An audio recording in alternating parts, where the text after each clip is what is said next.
ሱዳናዊ ጉጅለ ሓኻይ ማልበሰር ካብ መላእ ዞባ ሰሜናዊ ቀይሕ ባሕርን ዝመጹ 395 ናይ ምርኣይ ጸገም ዝነበሮም ዜጋታት ኣብ ሆስፒታል ግራር ከተማ ባጽዕ ዕዉት መጥባሕቲ ኣካይዱ።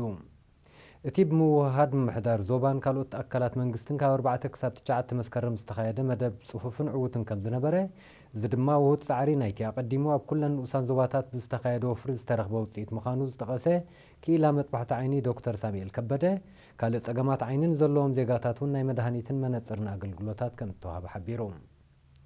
እዚ ዓመት መጸ ብሱዳናዊ ጉጅለ ሓኻይ ማልበሰር ዝወሃብ ኣገልግሎት ምስቲ ብውሽጣዊ ዓቕሚ ዝካየድ ተመሳሳሊ መደባት ተደሚሩ ኣብ ምቅላል ጸገማት ዓይኒ ልዑል ኣበርክቶ ኣብ ርእሲ ምግባሩ ሓድሕዳዊ ተመክሮታት ኣብ ምልውዋጥ ዓብዪ ኣገዳስነት ስለ ዘለዎ ኣብ መጻኢ ብሰፊሑ ክቕጽል ዘለዎ እምነት ገሊጹ። ኣብ ሚኒስትሪ ጥዕና ሓላፊ ምክትታልን ምቁጽጻርን ዕረት ዶክተር ኣለም ዘካርያስ ብወገኑ ሕማማት ዓይኒ ኣብ ኩሉ ከባቢታት ሃገርና ብሓፈሻ ኣብ ሰሜናዊ ቀይሕ ባሕር ከዓ ብፍላይ ብብዝሒ ከም ዘጋጥም ብምሕባር ብጉጅለ ኣልበሰር ዝካየድ መደብ ነቲ ብዝተፈላለየ ጠንክታት ዘጋጥም ዕረት ኣብ ምንካይ ሓጋዝ እኳ እንተኾነ ኣፍልጦ ሕብረተሰብ ምብራኽ ግን እቲ ወሳኒ ረቑሖ ምዃኑ ኣስሚሩሉ። ብቕሉል ኣቀባብላን እንግዶትን ህዝቢ ኤርትራ እናሻዕ ከም ዝመሰጦም ዝሓበረ ዳይረክተር ናይቲ ጉጅለ ዶክተር ኣሰመው አል መሐመድ ስዒድ ድማ እቲ 3 ላዕለዎት ክኢላታት መጥባሕትን 15 ሓጋገዝትን ዝሓቆፈ ጉጅለ ኣብ መጥባሕቲ ጥራይ ከይተሓፅረ ኣብ ምምርማርን ከምኡውን መድሃኒትን መነጽርን ኣብ ምዕዳል ከም ዝነጥፍ ብምምልካት ኣብ ኤርትራ ዝተዓዘብዎ ሓያል ውዳቤ ኣብ ካልኦት ከባቢታት ንዘካይድዎ ተመሳሳሊ መደባት ሓጋዝ ምዃኑ ኣብርሂቡ። እቲ ሱዳናዊ ጉጅለ ሓኻይ ማልበሰር ዝተዋህበ ሕክምናዊ ኣገልግሎት ብደረጃ ሃገር ንመበል 12 ግዚኡ ብደረጃ ዞባ ድማ 4ይ ግዚኡ ተኻይዱ።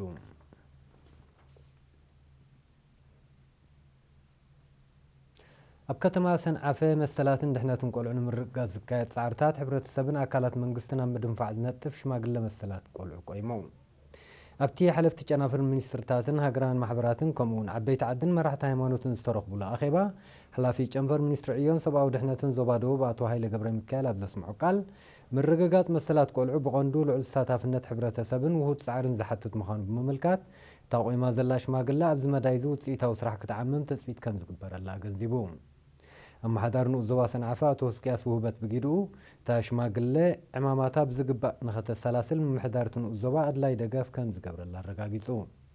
ኣብ ማእከላይ ቤት ጽሕፈት ሚኒስትሪ ዕዮን ሰብኣዊ ድሕነትን ክኢላ መሰላት ቆልዑ መንእሰይ ወልዱ ክፍላይ ብወገኑ ዕማምታ ሽማግለ ሃሳይ ልምድታትን ተግባራትን ምክትታልን ምውጋድን ከምኡውን ኣብ ህፃናት ኣሉታዊ ስነ ኣእምራዊ ስምብራት ዝገድፉ ተርእዮታት ምክልኻል ምዃኑ ኣነፂሩ።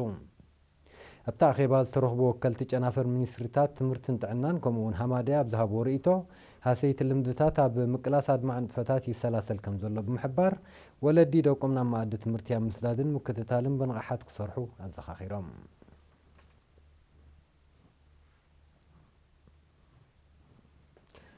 ኣብ ከተማ ከረንተራ ወለዲ ኣብ ምኹስኳስ እሩም ስነ ምግባር ንምዕዛዝ ዝዓለመ ርክብ ተኻይዱ። ኣዛዚ ካልኣይ መደበር ፖሊስ ከተማ ኸረን ካፕቴን ሃይለ ተኽለ ምስ ነበርትታ ከተማ ኣብ ዝገበሮ ርክብ ወለዲ ኪኖ ምእላይ ጠለባት ደቆም ብቑኑዕ ስነ ምግባር ምህናጾምን ንምምእዛኖምን ምስ ኣብያተ ትምህርትን መምህራንን ጥቡቕ ዝምድና ብምምስራት ብዝለዓለ ተገዳስነት ክነጥፍዋ ተሓሳሲቡ። ብቑኑዕ ስነ ምግባርን ክብርታትን ሕብረተሰብ ዘይተመልመለ መንእሰይ ሕዩር ናይ ሕማቕ ወልፍታት ኮይኑ ንወለዲ ብሓፈሻ ድማ ንሃገር ዓብዪ ክሳራ ምዃኑ ብምብራኽ ኣብዚ ሕማቕ ተግባራት ንዝወደቑ መንእሰያት ንምእራም ህዝቢ ምትሕብባሩ ምስ ፖሊስ ክዕዘዝ ፀዊዑ። ኣዛዚ ካልኣይ መደበር ፖሊስ ከተማ ከረን ካፕቴን ሃይለ ተኽለ ኣብ መወዳእታ ፖሊስ ኤርትራ ጎኒ ጎንቲ ሰላምን ፀጥታን ህዝቢ ንምውሓዝ ዝገብሮ ፃዕሪ ብመንገዲ መራኸቢ ብዙሓን እውን ኣፍልጦ ህዝቢ ንምዕባይን ብዝለዓለ ይሰርሕ ከም ዘሎ ብምሕባር ህዝቢ ኣብ ምውሓዝ ፀጥታ ከባቢኡ ብንቕሓት ክሰርሕ ከም ዝግባእ ኣስሚሩሉ።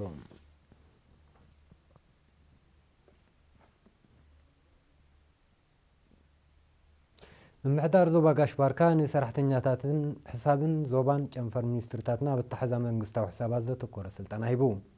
እቲ ብግብርን ክልሲ ሓሳብን ዝተዋህበ ስልጠና ኣባላት ምምሕዳር ኣብ ሕሳባት መንግስታዊ ባጀት ብኮምፒውተር ዳታቤዝ ዝተሰኒየ ኣሰራርሓ ንኽጥቀሙ ዝዓለመ ምዃኑ ሓቢሩ።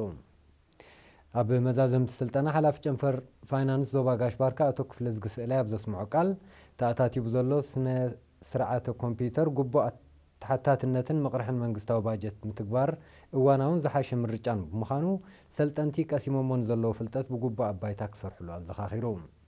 ኣብ ጨንፈር ሚኒስትሪ ትምህርቲ ሓላፊ ምምሕዳርን ፋይናንስን ኣቶ ስቲፋኖስ ሃብተጽዮን ብወገኑ እቲ ስልጠና ተሳተፍቲ ብዘርኣዮ ተገዳስነት ዕላምኡ ከም ዝወቅዕ ብምሕባር ሰልጠንቲ ነብሶም ብምምዕባል ንዝወሃቦም ናይ ስራሕ እጃም ብጽፉፍ ኣገባብ ከተግብሩ ጸዊዑ።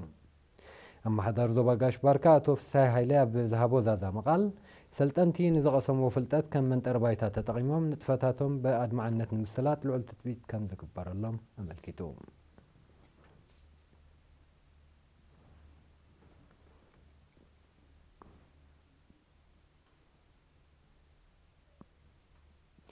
ኣብ መበል 11 ግጥማት መላእ ኣፍሪቃ እትሳተፍ ሃገራዊት ጋንታ ኣትሌቲክስ ኤርትራ ሎሚ ወጋሕታ ናብ እንጋዲት ሃገር ኮንጎ ብራዛቪል ከም ዘምርሐት ካብ ኮሚሽን ባህልን ስፖርትን ዝበፅሐና ሓበሬታ ኣመልኪቱ።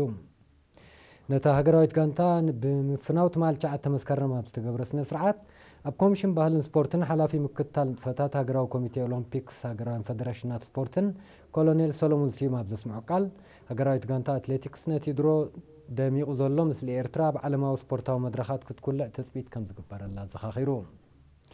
እታ ብኣሰልጠንቲ ዳዊት መብራህቱን በርሃስ ጎዶምን እትእላ ሃገራዊት ጋንታ 6 ደቂ ኣንስትዮ ዝርከቦም 21 ኣትሌታት ዝሓቆፈት ኮይና ኣብቲ ክሳብ 19 መስከረም ዝካየድ ውድድር ካብ ናይ 100 ሜትሮ ክሳብ ናይ ፍርቂ ማራቶን ውድድራት ክትሳተፍ ምዃና ትዝበፅሐና ሓበሬታ ነፂሩ። ኣብ ግጥማት መላእ ኣፍሪቃ እትሳተፍ ሃገራዊት ጋንታ ቅድም ብሽክለታ ብ6 መስከረም ናብ ኮንጎ ብራዛቪል ከም ዘምርሐት ይፍለጥ።